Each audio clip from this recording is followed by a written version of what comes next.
ابو المشوي من المطاعم الجديده في بورسعيد، بيقدم مشويات وبيقدم كمان السندوتشات الجديده اللي عملها زي مطعم كفته كده، اللي هي بتتقدم في عيش شامي معاها خلطه طماطم وبصل. المنيو فيه اصناف مختلفه وكتيره شويه، يعني غير المشويات اللي المفروض هو متخصص فيها، بيقدم فراخ مقليه وبرجر وكده. طلبت من عنده وجبه بتبقى عباره عن كفته وستريبس.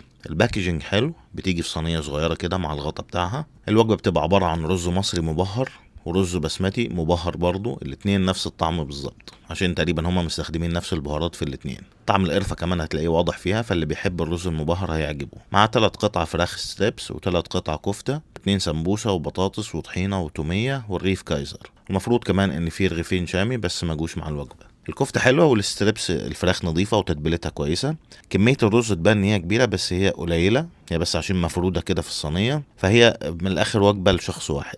كمان طلبت سندوتشات، سندوتش طرب فيه قطعة طرب واحدة بس، اسمنها 2 بالطول كده، وده